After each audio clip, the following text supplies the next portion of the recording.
Hey everyone, welcome to today's Program Yourself Thin podcast. Today we're talking about the subconscious reason you can't get yourself to stop eating unhealthy foods. And I think once you understand this, it's going to change the way that you approach how you're eating. So if you're a dieter, most likely what you have done to stop yourself from eating unhealthy foods is you've tried to use your willpower, right? Your conscious willpower in order to stop yourself, right? You want to eat the thing and then you say, no, I shouldn't do that. I'm on a diet. I want to lose weight. I'm not going to do that. And so what's happening is you're probably able to do that for a little while, whether it's a couple days, sometimes a couple hours, couple days, couple weeks, sometimes a couple months. But typically what happens is you're able to do it for a little while and then you go back to what you always do. You kind of lose the ability to stop yourself. And that kind of summarizes your whole weight loss history in a nutshell. And so to understand why this happens, I want you to realize that I do not believe it's a willpower issue.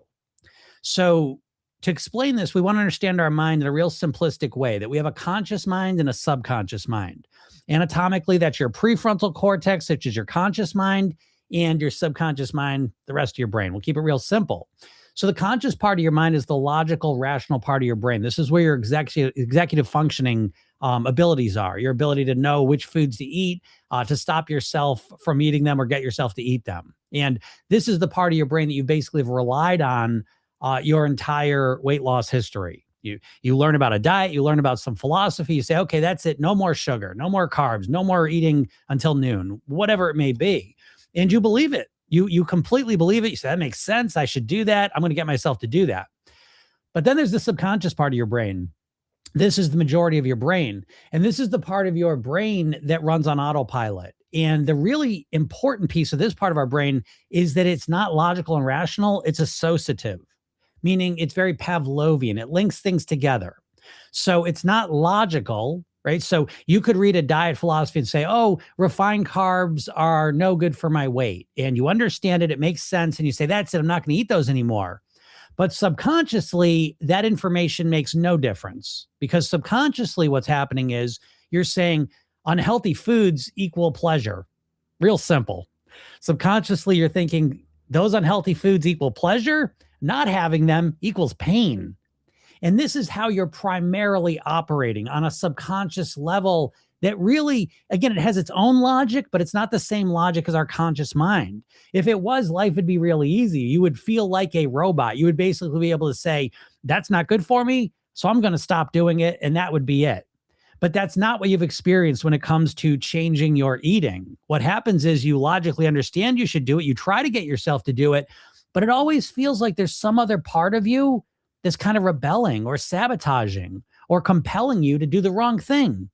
Well, this part of your mind is your subconscious mind, and it's not working against you. It's just somewhere along the way, it associated sugar with pleasure, refined carbs with love and connection. It's very interesting. Again, remember, just like Pavlov's dogs associating the sound of a bell with food, two things that have nothing to do with each other naturally, they started to link those two things together. And just the sound of the bell started to elicit the natural response of salivation of when they saw food, because it was linked together.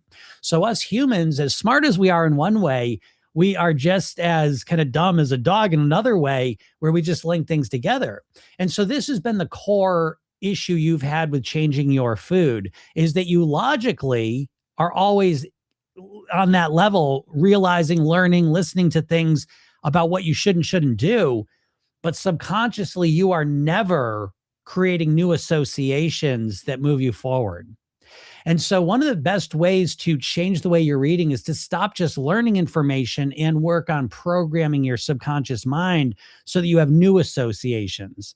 And one of the easiest ways, now there's a lot of ways to do this, but I'm just going to go into one powerful way, is the pleasure-pain association that you currently have. So right now, if you're struggling, you pick whatever your food is. I struggle with cookies. Subconsciously, I know you associate pleasure to having the cookies and pain to not having them. And that's what's driving your behavior naturally, automatically, day in and day out. So we want to change that association. And one of the easiest ways to do that is to look at the cookie experience, but just to look at more of it. Because how you typically think of the cookie or whatever the food may be is that there are three phases of eating: anticipation, consumption, consequence.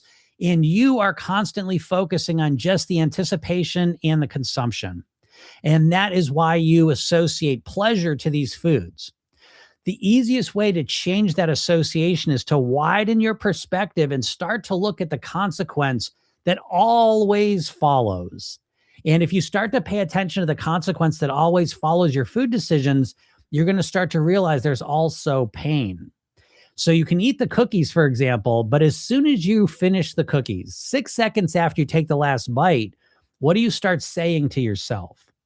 What emotions do you feel after you're finished eating the cookies? How do you feel physically, your energy levels, your moods, your physical comfort? How are those impacted? And as you start to pay attention to that consequence phase, you start to associate a more accurate picture of what these cookies are doing. Because up until now, through all the advertising, through the culture, through your experience, you really just define the cookies by the looking forward to them and the eating them. And you've learned to kind of break off and ignore the consequence phase. You have a sense that it leads to weight gain, and I don't like that. But you're not paying attention to the consequence that starts immediately after the last bite is taken. And once you start to do that, it is transformative because now you're not trying to trick yourself. You're not trying to do the old thing where you have these positive associations that you're trying to fight against. What you're doing is you're literally going to the ground floor level and changing up the associations.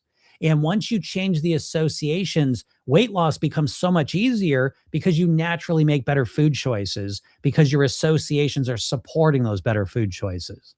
So if you want to go deeper into how this works in subconscious programming, click the link in my bio or go to programyourselfthin.com.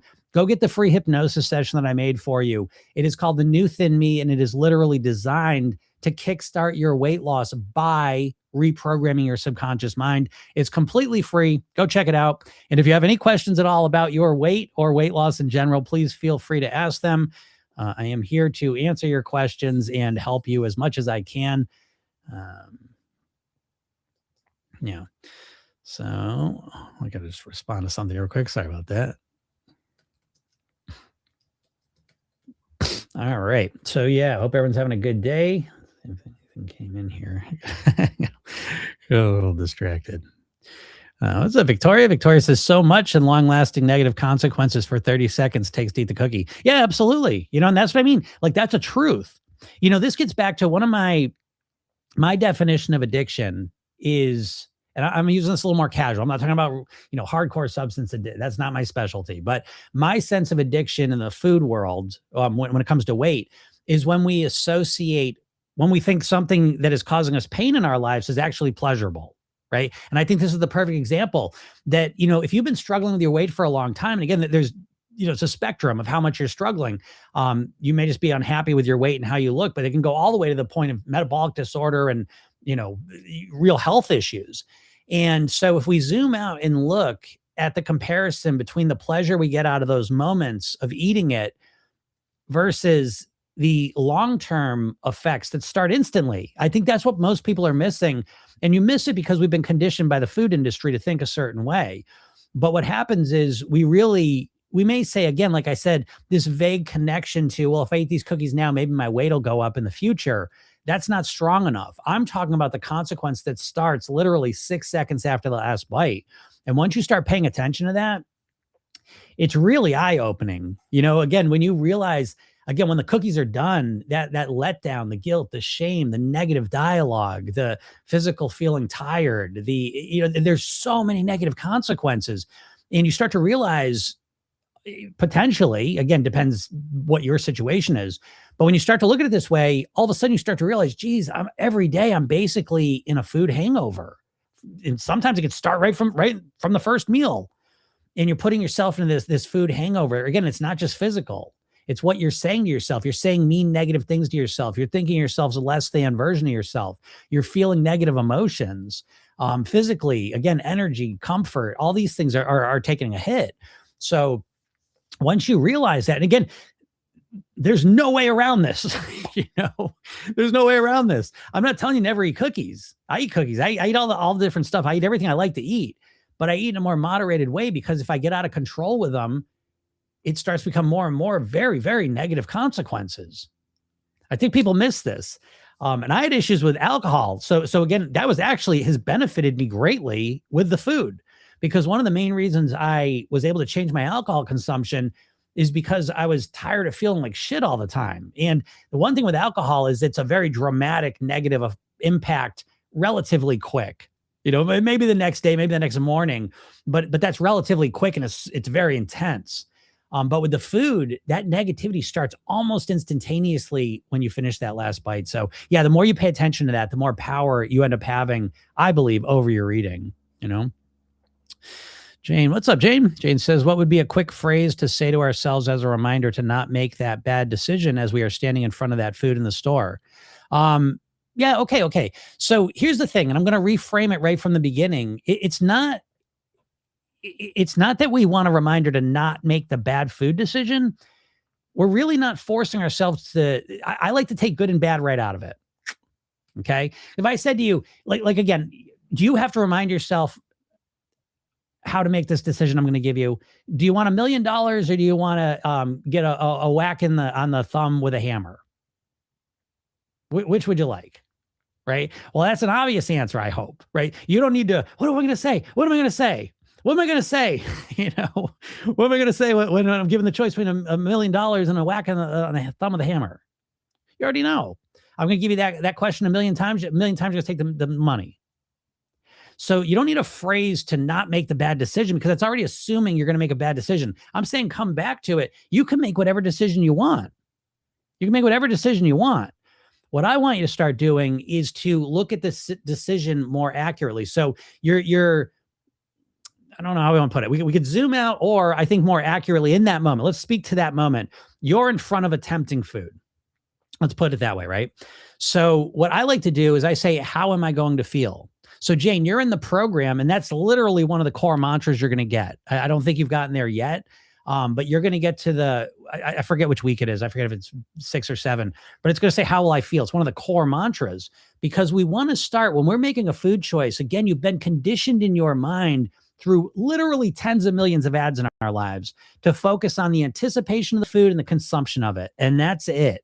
Every single food ad you've seen in your life is the food coming to you, the opening of the package, and the first bites, the most exciting part of the eating.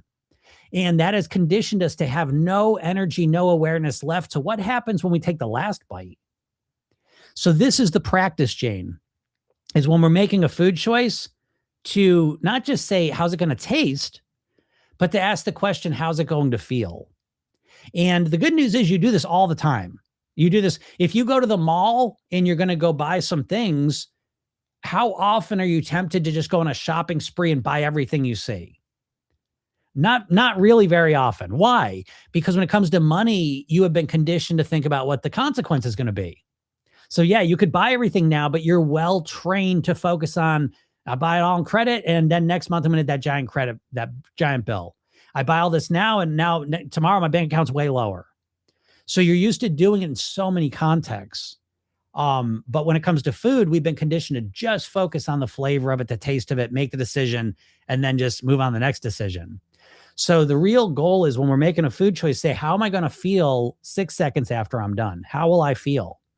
And this is a process. So at first, you don't even know how you're going to feel. You have a vague sense of it, but you don't really know. So this takes the first phase of it is awareness. How will I feel? And then paying attention to how you feel in detail. What are you saying to yourself? And that's the first step. What are you saying to yourself? What's your internal dialogue? And your internal dialogue is very, very negative. Let me give you an example of what I mean. When you eat an apple versus when you eat cookies, again, this is in the context of you want to lose weight, okay? So there's nothing intrinsically wrong with cookies, okay? But if you want to lose weight and one of your struggles is eating cookies, and you go and eat a bag of cookies, what are you saying to yourself after you finish the last cookie? Are you saying things like, hey, nice job, don't worry about it, great, that was so delicious, I'm glad we did that, that was a great choice, nice job? Or are you saying things like, oh, you did it again, oh, you piece of shit, this is why you don't deserve to lose any weight, this is why you get what you get, and this is you deserve every second of it because you can't even make right choice, you can't stick to anything. Which one? How are you talking to yourself?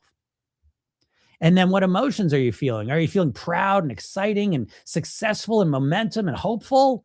Or do you feel shame, guilt, frustration, hopelessness, anger, annoyance? And then physically, do you feel light, healthy, happy, energized? Or do you feel heavy, tired, exhausted? Which do you feel? It's there every single time. But again, our brain deletes, distorts, and generalizes, and we've been conditioned to delete that phase of eating completely from our awareness. And once you bring it back in, you don't have to be reminded of how to not make a bad choice. We just want to train ourselves to look at both things clearly. And again, when it comes to the shopping spree, you do this automatically. You're never really tempted to spend all your money on stuff because you don't want to live in that consequence. And so you can do the exact same thing with food. It's not about getting yourself to make the right food choice. It's about seeing things accurately. And on one hand, you have momentary pleasure. On the other hand, you have long-term pain. Prove me wrong. Tell me it's not like this. Now, again, when you're at your goal weight, or even before then, when you eat cookies moderately, then you don't have that negative consequence. Okay. So I'm not saying you can never eat cookies, never eat the things you like. I'm saying it's the way you eat them. And when you overeat them, when you eat them too much, when you eat them at the wrong times, there's a very negative consequence that follows every single time. And if yourself, literally steeping yourself day in and day out, all day long in this negative consequence, you don't even realize it. You've gotten used to it. You've normalized to it. You've created a tolerance to it. But the truth is that if you're eating that way, never mind the weight part of it, you're living in a mindset that is steeping in negative consequences all day and night. Again, tell me that's not what's happening. Again, it's a different way to look at it. But once you hear that, how are you going to tell me that it's not that way? How are you going to tell me there's days when you eat like shit, but you feel amazing? When's that ever happened? It doesn't happen. What happens is those little blips of pleasure are where all your focus is, and you're ignoring the consequence. Switch that around and things change real fast. Jane said, I bought ice cream again last night, and I did actually say to myself, how's it going to feel? But I overrode it. Of course, after I ate it, I felt angry with myself. It's not really overriding it, Jane. Okay, let's look at it like a scale. And you've had a lifetime of focusing and developing neural connections and programming of really enjoying and associating pleasure to ice cream. So if we look at the scale, it's way heavy down. There's a lot on this side of the pleasure of the ice cream. And so now you say, how am I going to feel? How many times in your life, Jane, have you asked that question? How many times have you really tapped into that? Not very many. And so for you, again, right now, you're in the phase of awareness where you ask the question, how am I going to feel? Then go eat the ice cream, which is fine. This is how you get value and utilize when you make poor choices. When you make I'm saying wrong within context, right? If you want to lose weight and you go and eat a tub of ice cream, that's the wrong choice in the context of wanting to lose weight. So I'm not saying you're a good or bad person. You're a good person regardless of how you eat, okay? Please, you're not defined by your eating in terms of how good a person you are. Not in my world anyways. But in the context of wanting to achieve a certain goal, there are certain things that are going to move us towards that goal and certain things that are going to move us away from that goal. Okay. So that's the context I'm talking about, good or bad in. Just keep it simple. And so for you, Jane, right now you're in the phase of developing awareness. So go eat the ice cream. It's going to support you long-term if you will pay attention to the consequence, which you did last night. So I'm really glad, because now here you sit, Jane, more aware of what the consequences of eating the ice cream than you were yesterday at this time. And if you keep doing this every time you eat the ice cream, this is exactly what's going to happen, where you're going to get to the point where eventually you realize eating the ice cream, I don't want to be angry with myself. I did this with food. One of the things I realized is I would regularly make food choices where I would feel like shit, like literally physically hungover. My stomach would hurt. I wouldn't feel good. So I wouldn't be able to move. So I'd sit there and watch TV and distract myself for hours and hours and hours because I didn't want to move because I was uncomfortable. And the whole time I was feeling discouraged. I was saying negative shit to myself. Emotionally, I was feeling down. And I just didn't even realize it. That's the most amazing part I will tell you of my work, is realizing how unaware we are of obvious things once you realize them. And this is one of those things, Jane. So again, great job. And again, you start to understand what is the consequence of this behavior. As you keep paying attention to it, you get better at understanding what the awareness is. So eventually, last night when you said, oh, how will I feel? You didn't really even know. There was no real clear sense of what you were going to feel. But at least today you're a step closer, is a step better at it, because now you say, when I finish this, I'm probably going to be angry at myself. There's a lot more stuff going on too. And so as you start to become aware of that, and that starts to become the choice. So let's say it's a month from now and you say, okay, how will I feel? And you instantly in your mind, because you've been paying attention, you say, I'm going to be angry at myself, be frustrated, be annoyed. I'm going to feel like I let myself down. I'm going to wake up tomorrow and feel like I got to make up for I screwed up the day yesterday. And once you realize that, before you make the food, the ice cream decision, you may say, I don't want that. It tastes good. I like how it tastes, but I don't want the 24 hours of feeling frustrated with myself, being angry with myself. I don't want that. So you see what I mean? Like it's a reframing of how we're looking at it. It's not saying ice cream's delicious and I have to stop myself from eating it. That's what dieters are trying to do. We're looking to reprogram ourselves. Yes, it's delicious, and it's also got a negative consequence. Going on a shopping spree would be really fun, but it also has a negative consequence if you care about your finances. Right? So it can be both. Again, everything's good and bad. The ice cream's good and bad. Good and bad. We're keeping both. All right. And so we want to enjoy it, but we want to enjoy it in a way where the consequence is also good. And this is why I always say, I believe the most enjoyment you can possibly get out of food is when you eat it at your goal weight, because it doesn't have those negative consequences. So Fusia, how's it going? But yeah, if anyone's got any questions, feel free to ask them. Any weight loss questions are welcome. If you ask them on TikTok, I am live. I just sometimes I'm streaming to 3 different places. So sometimes I get caught up on one platform and forget the other ones. User 212 says, how do you overcome eating the apple and then eating the cookie anyway? Okay, well, great, right? So first off, if you get to the point where, let's just say you start and you eat cookies. Let's say, I'm going to just give you a scenario just to kind of dial it in. Let's say you got kind of an issue where you eat cookies in the afternoon. 5 days a week, you're snacking on cookies in the afternoon, let's say, right? And then you say, well, I heard Jim say we should eat an apple first, and that'll replace it. And so you go and you say you eat an apple, and then you go eat some cookies. And then you do it. Then you do that for the next 5 days. You say, Jim, what the hell? I'm still eating the cookies.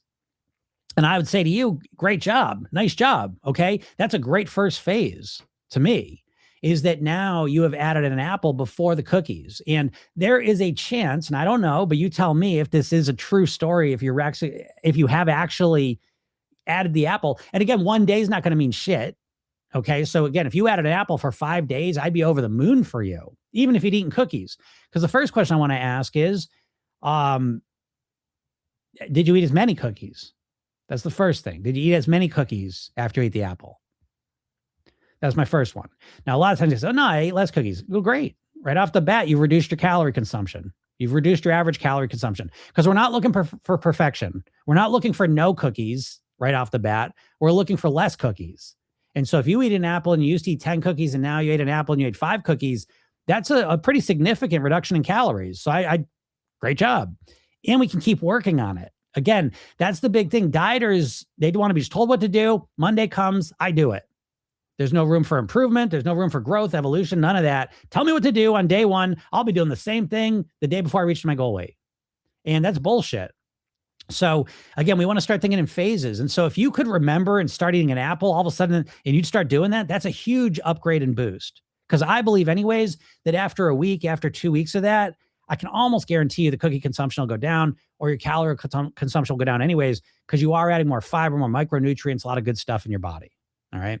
But it's the start of a solution. And so then what you can start doing is playing around with it. You say, well, I'll have an apple. I can have cookies, but I got to wait 15 minutes till after I eat the apple. You can start playing around with more subtlety of it. But if you actually did that, where you actually started eating an apple regularly, I'd say that's a great job. And if you did do that relatively easily, that's a good sign that you're able to program in new behaviors really well. And so that you got some really good skills there. So.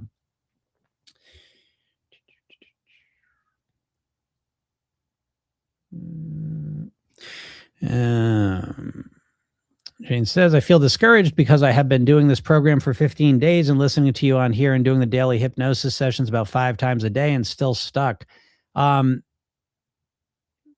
Yeah, no, I get that. But I mean, I say this all the time, Jane, that weight loss is inconsistent and unpredictable in the short term. I mean, 15 days is nothing. I hate to tell you. Let me put it in a different context, because I want to just say it's so different. The diet industry has screwed us up so much, that the diet industry is doing really extreme things so you get instant results. And it's such a screwy model. And you don't realize how screwy a model is until we switch the context. Like, let's say you want to learn to play the piano. And the only way there is to play the piano, the only programs out there to learn to play the piano, they all say you have to play 8 hours a day, right? Because if you're serious, if you really want to learn to play the piano, you got to play 8 hours a day. That's the only thing that's acceptable. And you go and sit down for your first 8 hours and you play. And the next day you wake up and your fingers are cramped. You hate the piano. You can't even sit straight, and you got to do it again. Right. So this idea of dieting is so ridiculous because it's so overwhelming. And part of that overwhelm, though, is that it's supposed to give you fast results. But if we put it in the piano context, how good could you get at the piano in 15 days? How much weight should you have lost in 15 days? What you've been doing, right? Again, and I know you've been doing improving and stuff, but how many calories have you cut? You haven't cut, I hope, a ton of calories. People overestimate how much weight they can lose in a month and way underestimate how much weight they can lose in a year. So 15 days to me it's not, again, how good would you get at golf in 15 days? How good would you get at a musical instrument in 15 days? How good would you get at speaking a language in 15 days?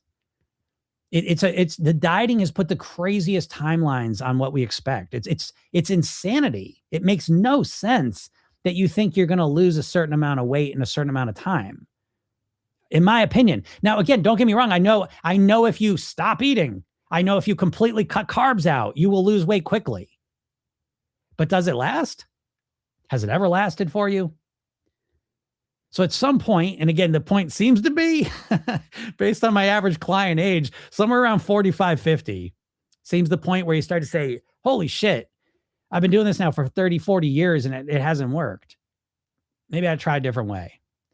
And that's where people start to consider me. But what I would look at, Jane, is, because Jane follows it up by saying, I did have a salad for lunch yesterday, which I rarely eat. What I look at, and this is to understand there's cause and effect. Your weight is a reflection of your behaviors. So to me, I'm really obsessed with behaviors, not with the weight loss. I think if you get obsessed with the weight loss, you're almost doomed.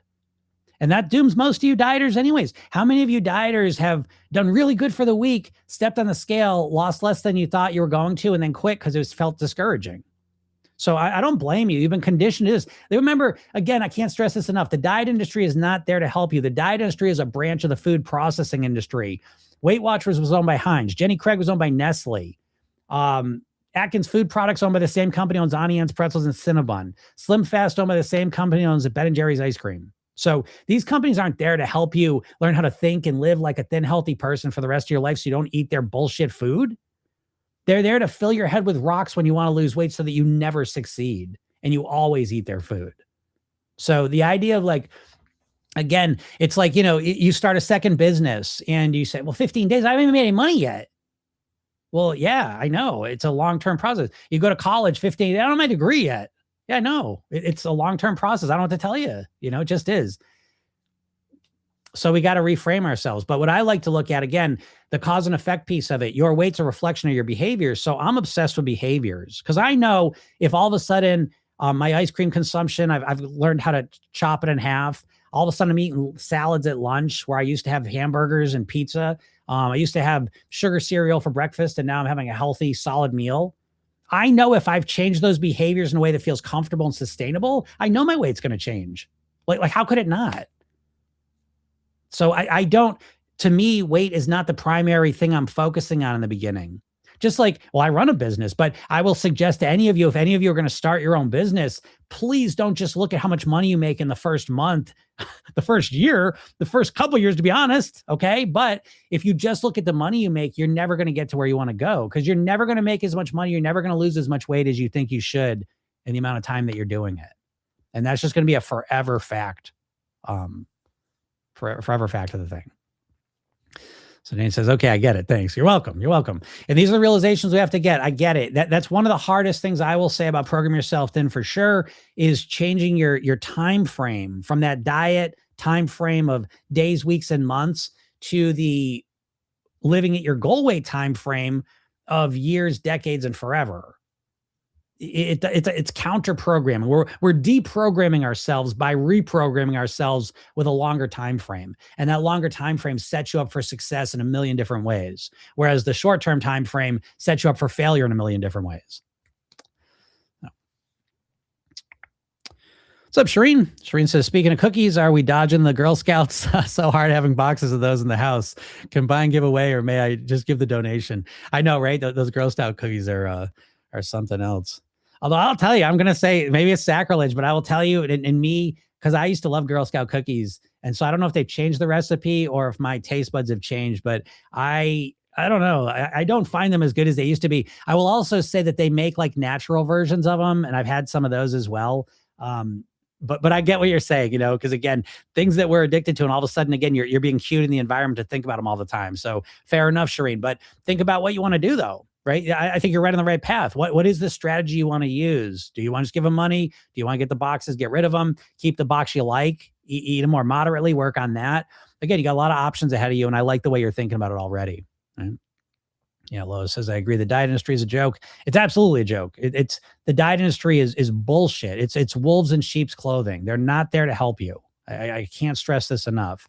And so if you're feeling confused or lost or like a failure when it comes to losing weight, please understand that there's a very legitimate reason for that. And it's because you've been literally conditioned by the diet industry to think in an ineffective way. User 212 says, why do I feel sorry for myself when I leave food on my plate? Yeah, that's a real thing. Again, listen, that's such a great question, though. I love that you asked that, because a lot of times we judge ourselves. Oh my God, what's wrong with me? How come I feel so bad? I'm not even hungry anymore, and I feel like I got to finish all of it. How come I feel so bad about it? How do I feel, sorry for myself? Why do I feel so weird when I'm done? I'm kind of had enough, but I just can't get rid of the food. I can't throw it out. Right? And we think we're weird, but you're not. You have to understand we evolved over millions of years in a food scarce environment. And so all the biology that we have, all the psychology wiring that we have is all built to eat food whenever you see it. We're all here because our ancestors ate as much food as they could when they could, right? Think about it. Food throughout our human history has been the number one reason we live or die. It's the main thing that attributes to our survival. And so here we show up in the modern world now with all our old evolutionary biology, and now we're in a food abundant environment. And on top of that, it's super hyper palatable, addictive food. And so when you feel like, oh my God, if I leave food here and I don't finish it, that feels weird. Yeah, I know, because you've been wired and programmed to eat everything in front of you. Because in a food scarce environment, that behavior is going to keep you alive. In a food abundant, hyper palatable, addictive food environment, that behavior becomes dangerous. So, but it's not unusual and it's not abnormal. So please understand that there's nothing wrong with you about that. That again, it's something we got to work on. Okay. Again, the way I always look at it is that we have all this ancient biology that's really developed in a food scarce environment, but now we live in an alien environment with food abundance of hyper palatable foods. So we can't change the hardware. You can't change your neural wiring and your nervous system and your biochemistry, but you can change the software. And that's what Program Yourself Thin is all about. It's about changing the way you think about things to more accurately deal with the world we live in now. And I believe it takes a mindset upgrade in order to succeed in the environment we live in now, because it's an alien environment. And yes, our old biology run amok will get us in trouble, because our old biology wants to eat everything in sight, because we don't know if we're ever going to get any more food again. That makes sense. And I think knowing that is helpful, because again, you stop judging yourself or blaming yourself or think there's something wrong with you, and realize, you're a human and that's why you think and feel that way. But just because you think and feel that way doesn't mean it has to be the controlling factor either.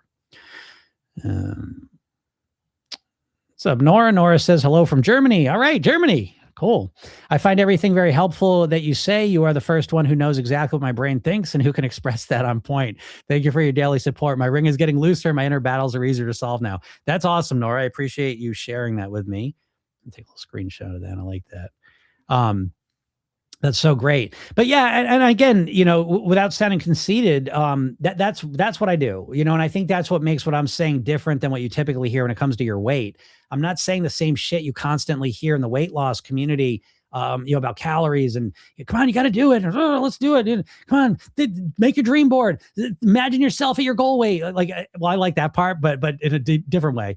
But so, at the end of the day, I think to really define what I'm saying that's different than what you're typically hearing is I believe almost all, like 99.99% of weight loss industry is telling you what to do, right? They're giving you a meal plan. They're telling you a nutritional philosophy to follow. They're giving you an exercise plan. They're telling you what to do, but then they never show you or help you to get you to actually do it. And I think that's the missing piece of your puzzle is that if you were a robot, you could program in what to do and you would do it perfectly, but you're a human and you don't know how to get yourself to do the things you want to do and that would be better for you. And I find that fascinating because that's exactly the path that led me to where we are here. And it's led me to understand my mind in a much different way than I used to. And I find it to be very practical in terms of influencing my behaviors to be able to learn something. So, I should do that. And then have a plan to actually implement that so it starts to become a normal, natural way that I behave. And I think this is the missing piece. So I don't think more information of what to eat is ever going to help you lose weight. I always joke, what would be more helpful to your weight loss if I gave you a book with all the nutritional information of every food on the planet in it to you, or a pill that if you took it, you would eat the way you should? Well, the answer is obvious, right? And so again, we've got to change our focus to stop looking for more information from diets and more plans of what to do and start to focus on how to get ourselves to do what we already know. I believe you already know enough about what you should and shouldn't eat to dramatically change your weight. You can always learn more and dial it and optimize and tweak it in, but I believe you know plenty to move you towards your goal weight. The thing you don't know, what you haven't learned, is how do you run your mind? How do you get yourself to be able to actually do the things you already know consistently? That's the part that no one ever talks about, and that's what I get on here to do. So Shane says, I guess I just keep focusing on the 8 weeks and I worry I won't get there. Yeah, wrong approach. I have to think more long-term. Yeah, Jane, the 8 weeks, you got lifetime access to the program, So it's like, you can think of it as 8 week. I just break it up into 8 weeks because we need that. You know what I mean? Like we need to have some relatively short-term sense of a goal. Okay. But Jane, I hope and I expect you to go through that 8 weeks multiple times, right? So you get to the end of the 8 weeks and then you can write in and say, hey, restart the hypnosis session, restart it. And then you get to the end of that, restart again, and there's no rush because who gives a shit? First of all, you got to go through a year really just to even get a sense of what you're doing. I know no one wants to hear that, but it's just true. So, but I get it, Jane. And again, this is what we're doing, so you have to realize this first before you can fix it. But that short-term approach is absolutely one of the things that sabotages more than anything else, Sheila Fritz says, I ordered your new book yesterday. Thanks. All right, Sheila. Nice. Yeah, I think you're going to love it. People loving this book. I will say, here it is. Again, if you're on TikTok, let me flip this around. I got to get out of here anyways.